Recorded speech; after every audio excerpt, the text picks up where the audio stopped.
इन दिनों बंगाल में उपचुनावों की सरगर्मी जोरों पर है। यहाँ सर्वाधिक ध्यान ममता बनर्जी पर केंद्रित है, जो भवानीपुर से उपचुनाव लड़ रही हैं। 30 सितंबर को प्रस्तावित इस उपचुनाव में इतना तो स्पष्ट है कि ममता इसे जीतने के लिए कितनी आतुर हैं और वह इसे सुनिश्चित करने के लिए कोई भी कसर नहीं छोड़ना चाहती हैं। पिछली बार टूटे पैर के सहारे ममता ने अपनी नैया पार लगाने का प्रयास किया था और इस बार अपने टूटे दिल के सहारे वह जनता की सहानुभूति बटोरना चाहती हैं।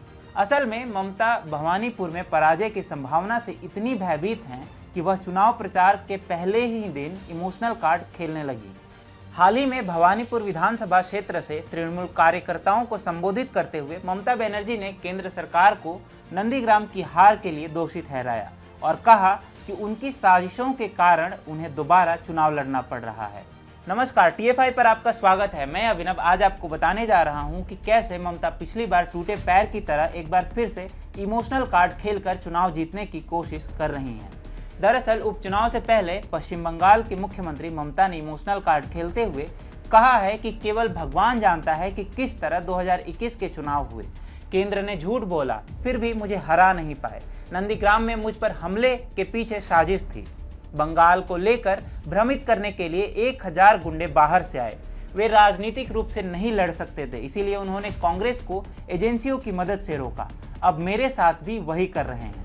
वे वही नहीं रुकी, अपने भ्रष्ट भतीजे अभिषेक बनर्जी के कोयले आवंटन को लेकर प्रवर्तन निदेशालय से पूछताछ को भी उन्होंने बदले की भावना से प्रेरित बताया। ममता के अनुसार वे फिर उससे पूछताछ के लिए बुला रहे हैं, लेकिन वास्तव में एक व्यक्ति जिसका नाम नारदा कनेक्शन में सामने आया था उसे नहीं बुलाया जा रहा है। यदि ममता इतनी ही योग्य होती तो अभी भवानीपुर में भाजपा के कद्दावर नेता अर्जुन सिंह के घर पर बमों से हमला नहीं हो रहा होता। असल में ममता ने टूटी टांग के सहारे 2021 के विधानसभा चुनाव में सहानुभूति बटोरने का प्रयास किया था।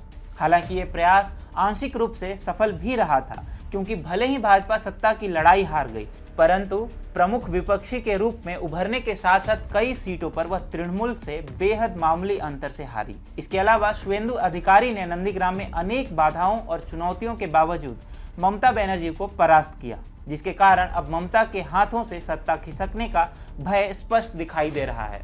इसके अलावा ममता के पास ऐसी कोई उपलब्धि नहीं है जिसके बल पर भवानीपुर में विजय प्राप्त कर सकें।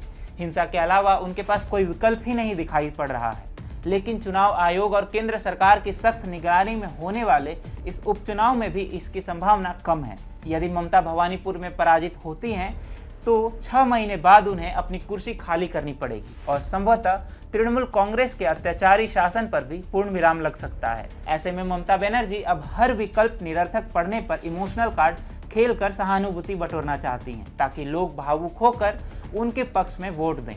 लेकिन जब आपके उपलब्धि की श्रेणी में बंगाल का विध्वंस और लाखों हिंदुओं पर अत्याचार सम्मिलित हो, तो आखिर कितने दिनों तक अपने निश्चित विनाश को रोक पाएंगी।